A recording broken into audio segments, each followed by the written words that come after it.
नमस्कार दोस्तों, मेरे YouTube चैनल पर आपका स्वागत है। इस वीडियो लेक्चर में हम क्या बात करेंगे, हम आपके पास और एक प्रॉब्लम्स लेके आए हैं और इस प्रॉब्लम को हम सॉल्यूशन करेंगे। इस प्रॉब्लम को तो इस प्रॉब्लम 2010 में एक बार इंजीनियरिंग एंट्रेंस एग्जामिनेशन में आया था। तो देखते हैं, क्वेश्चन पढ़ते हैं और उसके बाद डिस्कशन करते हैं। A student uses a simple pendulum of exactly 1 meter length. Exactly 1 meter length. एक स्टूडेंट है, वो स्टूडेंट क्या कर रहा है, एक सिंपल पेंडुलम ले रखा है और सिंपल पेंडुलम पे एक्सपेरिमेंट कर रहा है। तो उस जिस सिंपल पेंडुलम को वो ले रखा है उसका लेंथ क्या है 1 मीटर, उसकी लेंथ क्या है 1 metre. To determine G, so G determine करने के लिए जी क्या होता है, acceleration due to gravity. G क्या होता है, acceleration due to gravity. He uses a stopwatch with the least count of 1 second. वो क्या किया है ना, एक स्टॉपवॉच यूज किया है किसको मेजर करने के लिए, टाइम को मेजरमेंट करने के लिए। तो उन्होंने एक स्टॉपवॉच यूज किया है। जिस स्टॉपवॉच उन्होंने यूज किया है उसका लिस्ट काउंट कितना है 1 सेकंड। ये बहुत इंपॉर्टेंट पॉइंट है, लिस्ट काउंट कितना है 1 second. For this recurs 40 second for 20 oscillation, recurs 40 seconds for 20 oscillations. उस पेंडुलम का ऑसिलेशन होता है, पेंडुलम क्या होता है, ऑसिलेट होता है। इस तरह का पेंडुलम होता है, इस तरह का एक बॉब होता है और ये उसका लेंथ होता है, ये एक फिक्स्ड वाल होता है। तो क्या होता है, पेंडुलम कैसे मूवमेंट करते हैं, इस तरह का पेंडुलम क्या करता है, ऑसिलेट करता है। तो इस एंगल थीटा होता है। जब इस एंगल थीटा आपका बहुत छोटा होता है, बहुत कम होता है, तो उस केस में आपकी जो पेंडुलम होगा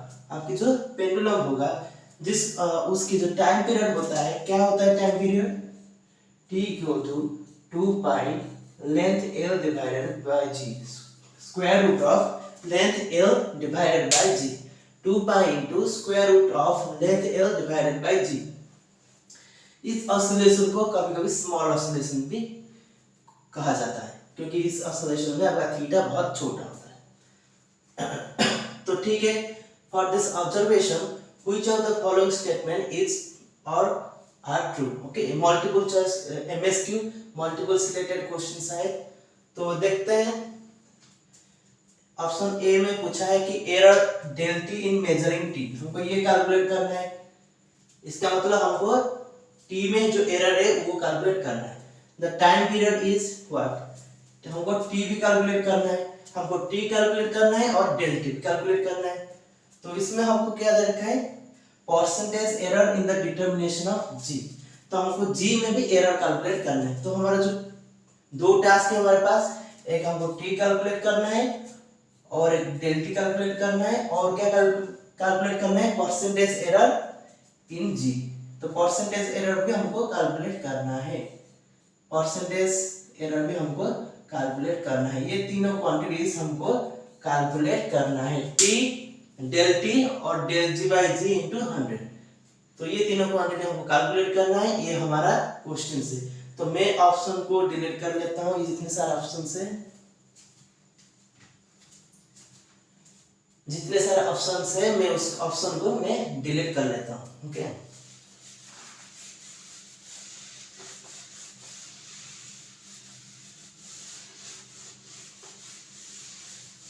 तो मैं इंफॉर्मेशन लिख देता हूँ, जितने सारे इंफॉर्मेशन है उसको लिख देता हूँ। Length of pendulum 1 metre, stopwatch की जो उन्होंने यूज किया है उसका लिस्ट काउंट क्या है, लिस्ट काउंट ऑफ स्टॉपवॉच की जो लिस्ट काउंट है वो क्या होता है 1 सेकेंड। तो उसमें जो कितना टाइम मेजरमेंट किया है, जो टोटल टाइम उन्होंने मेजरमेंट किया है, टोटल टाइम वो क्या है 40 सेकेंड्स है। कितना है 40 सेकेंड्स। कितने ऑसिलेशन के लिए, नंबर ऑफ ऑसिलेशन क्या है, नंबर ऑफ ऑसिलेशन क्या है 20 ऑसिलेशन। कितना है 20 ऑसिलेशन, नंबर ऑफ ऑसिलेशन 20 है। तो इस इंफॉर्मेशन में अगर हम देखेंगे तो पहले देख लेते हैं, टाइम पीरियड हमको कैलकुलेट करना है। तो टाइम पीरियड हमको कैलकुलेट करने के लिए हमको लेंथ चाहिए और जी की वैल्यूज चाहिए। तो यहाँ पर हम देखेंगे कि टाइम यहाँ पर हम जो फिजिकल क्वांटिटीज इंस्ट्रूमेंट में मेजर किए हैं, तो एक टाइम मेजरमेंट किए हैं, और एक लेंथ हमने मेजरमेंट किए हैं। तो लेंथ क्या हमको मिला है 1 मीटर, लेंथ क्या मिला है 1 मीटर।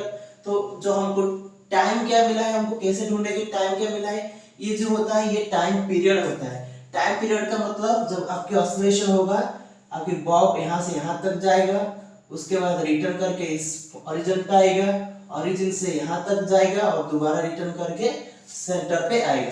तो जितना वक्त लगता है उसको इस दौरान उसको टाइम पीरियड कहा जाता है और एक ऑसिलेशन बोला जाता है। तो अगर नंबर ऑफ ऑसिलेशन 20 है और टोटल 20 ऑसिलेशन के लिए उसको टाइम कितना लगा है 40 सेकेंड लगा है। ऑब्वियसली वन ऑसिलेशन के लिए कितना टाइम लगेगा उसको, 20 ऑसिलेशन के लिए 40 सेकेंड लगा है, तो 40 सेकेंड डिवाइडेड बाय 20, 2 सेकेंड। तो वन ऑसिलेशन के लिए उसको जितना वक्त लगेगा वो क्या कहा जाता है, उसकी टाइम पीरियड। क्या होता है उसकी टाइम पीरियड। इसका मतलब उसकी जो टाइम पीरियड होगा वो 2 सेकेंड होगा। अगेन क्या है, देखिए जब हमने स्टॉप वॉच में हमने क्या मेजर किए हैं, हम टोटल टाइम को मेजर किए हैं, हम क्या इस टाइम पीरियड को मेजर नहीं किए। हमने क्या किया, डायरेक्ट कितना टोटल टाइम लेता है उसको हमने मेजर किए हैं।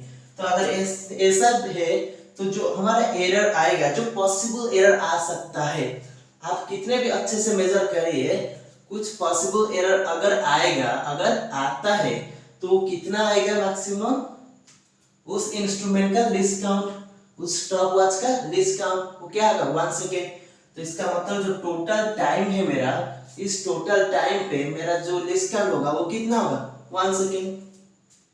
इस टोटल टाइम पे अगर मैं t लिखता हूँ, स्मॉल t से डिनोट करता हूँ, और इसमें जो एरर पॉसिबल आ सकता है वो क्या होगा, लीस्ट काउंट होगा, del t बाय t क्या होगा 1 second by 40 second, 1 second by 40 second. del t by t जो क्वांटिटीज है वो क्या होगा, किसके साथ बराबर है, इसमें अगर मैं वो क्या होगा del t by t, del t by t क्या होगा del t बाय t। क्यों, कैसे हुआ, अगर मैं इसे नंबर ऑफ ऑसिलेशन दोनों पे मल्टीप्लाई कर दूं, वो किसके साथ बराबर होगा, del t बाय t के साथ बराबर होगा।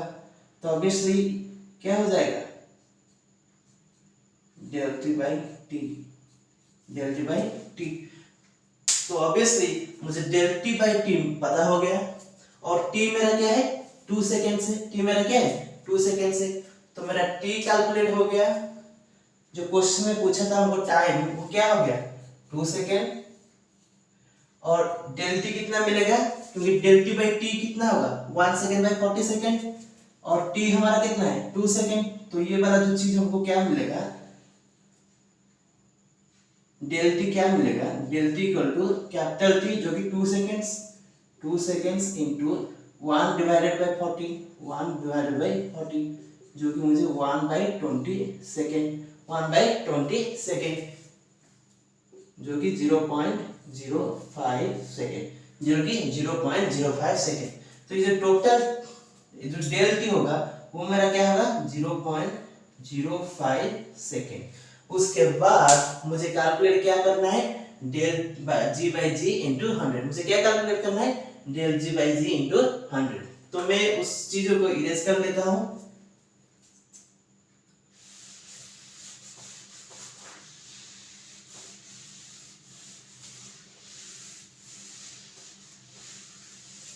तो मेरा del g by g कैसे कैलकुलेट करूंगा, मैं इस एक्सप्रेशन को देखता हूं। तो ये जो एक्सप्रेशन है वो क्या होगा t स्क्वायर, मैं दोनों साइड को स्क्वायर कर लेता हूं, t square equal to 4 pi square l by g, 4 pi square l by g। तो g अगर मैं यहां पर ले आता हूं तो g equal to 4 pi square l by t square. यानी कि मेरा जो g होता है वो कैसे डिपेंड करता है, l to the power 1 t to the power -2, l to the power 1 t to the power -2। तो ऑब्वियसली जो मेरा रिलेशन होगा मैक्सिमम पॉसिबल एरर जो होगा g पे, तो क्या होगा del g by g पे जो मैक्सिमम एरर होगा, क्वेश्चन में पूछा है क्या रिलेट परसेंटेज इन एरर, तो मैं इसमें 100 मल्टीप्लाई कर देता हूं equal to del L by L plus उसकी modulus 2 into del T by T उसकी मॉडुलस इंटू 100 ये होगा मेरा, ये मेरा रिलेशन होगा। तो अभी मैं क्या करता हूं, उसकी वैल्यूज पुट करूंगा। इस डेल एल बाई एल इस लेंथ में मेरा कोई भी एरर नहीं है, तो ये मेरा जीरो हो जाएगा, ये मेरा जीरो हो जाएगा। परंतु मुझे एरर इसमें मिला, किस में मिला है, डेल टी बाई टी में मिला है। तो डेल टी बाई टी क्या है, डेल टी बाई टी क्या होगा, ये होगा 1 सेकेंड डिवाइडेड बाई 40 सेकेंड। तो मैं क्या करता हूं, इसको क्या लिखूंगा, 2 इंटू 1 बाई 40 इंटू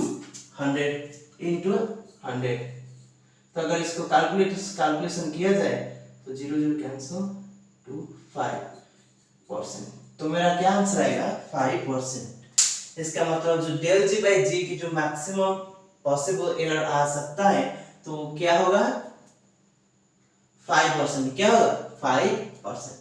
मेरा answer time del t 0.05 second, t हो जाएगा 2 सेकेंड, और डेल जी बाई जी में जो मैक्सिमम पॉसिबल एरर वो कितना आएगा मेरा, 5%।